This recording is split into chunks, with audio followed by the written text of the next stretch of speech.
Kendo Sticks, a submission match, a boxing match, a tag team match that not even the cage could contain.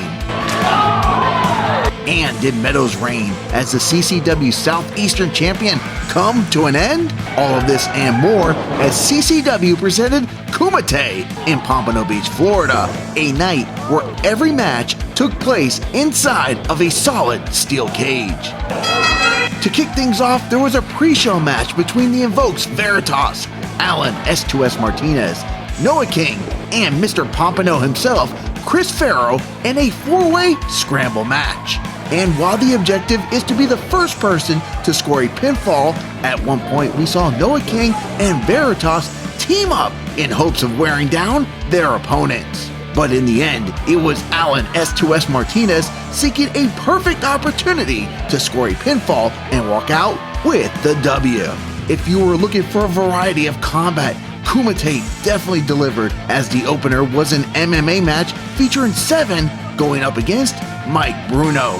And while Seven was able to get in a variety of offensive attacks, it was the strength of Mike Bruno that led him to a TKO referee stoppage victory in under 4 minutes. Now, Nikki Blackheart bursted onto the scene in CCW back in July and has proven to be a powerhouse, racking up a string of impressive victories. But her opponent this night was the Invoked's Invidia, and the only way to win this match was via submission. Now, while Nikki showed off her brute strength, that doesn't mean that Invidia didn't have a few tricks up her sleeve, and even had Nikki Blackheart trapped in the corner at one point. But after a sit-down powerbomb that was transitioned into a Boston Crab, Invidia had no other option but to submit. Now, to kick off the show, there was an MMA match, so why not also have a boxing match as well? Now, while Pretty Rich Wise is no stranger to the squared circle, this was in fact his first ever boxing match. And his opponent on this night was professional boxer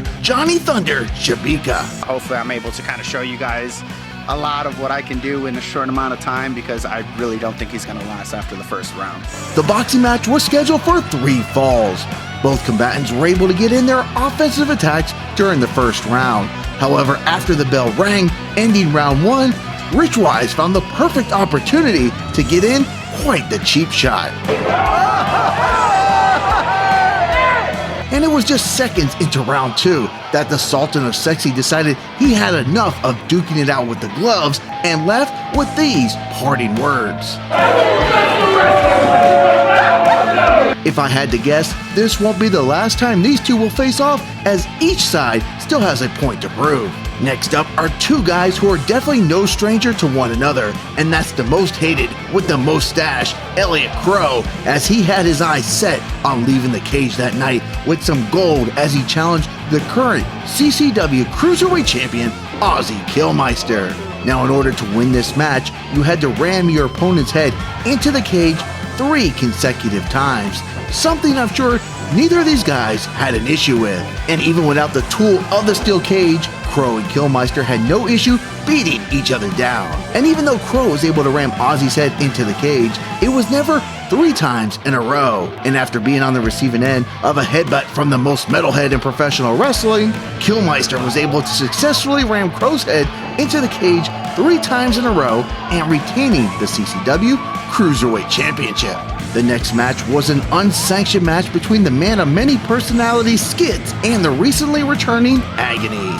And while Skits went on the offensive right off the bat, after being caught in the clutches of Agony, the match was quickly stopped by referee Amy Veronica, and the match was awarded to the maker of nightmares, Agony. But if I've learned anything from watching Skits, you can never count on him or any of his personalities, because as he was being carried off to the back, he decided just because the match was over, the fight wasn't, and we got yet another holy Skits moment at the Kumite.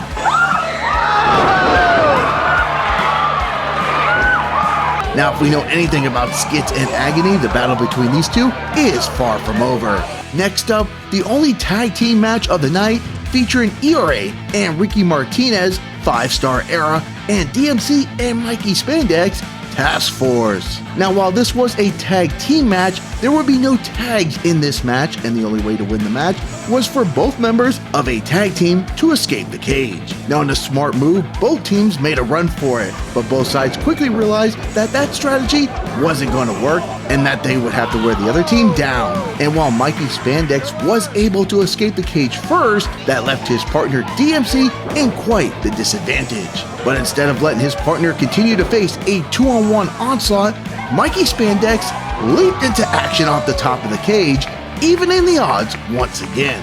And as all 4 participants simultaneously raced to escape the cage, it was the team of Task Force to have both its members have both their feet touch the ground first and leaving the Kumite with the win. Now, if you're looking for a match with 2 downright heavy hitters, the Kendo deathmatch between Madman Fulton and Stallion Rogers did not disappoint. And while this match was to be contested inside the cage, Fulton and Rogers couldn't wait for the door to shut as they took an opportunity to dish out the pain to one another outside of the ring.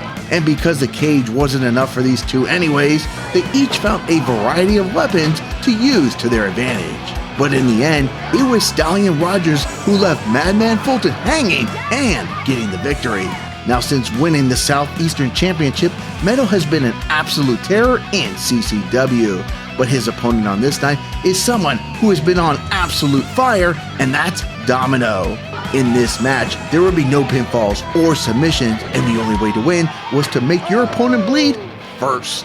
Now, at this point, I'm starting to wonder if Meto is a man or a machine, because no matter how many strikes Domino delivered, Meto appeared to not even have a scratch on him. But it was after the referee getting squashed in the corner that Meto seized his opportunity and busted Domino open. But without a referee to call the match, the onslaught continued. But maybe Meto got too caught up in the moment as he smeared the blood of Domino all over his body. And when the referee came to, he saw that Meto was covered in blood and awarded Domino the match, and a new Southeastern Champion was crowned. Or was he? Because after the ref was notified that indeed it was Domino who was busted open, the decision was reversed, and still your champion is Meto. In the main event, it was Danny Briggs taking on the franchise of CCW, Cha-Cha Charlie, in a Kendo Stick match, where the match wouldn't officially begin until at least one Kendo Stick came into play. Now, it was Danny Briggs who went on the offense first and decided he would show off his best Cha-Cha as well. And while Cha-Cha was able to climb up and be the first person to grab the Kendo Stick, Briggs would be the first one to deal out the punishment. And whether it was a strike to the leg or to the...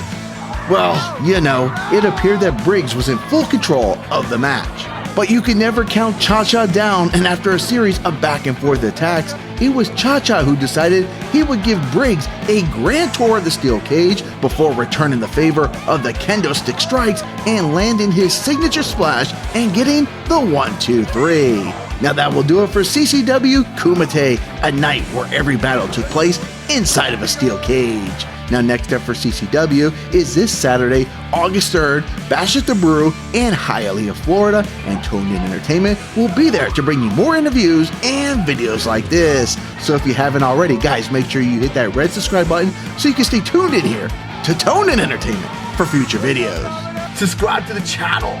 Do it. Go now. Do it now.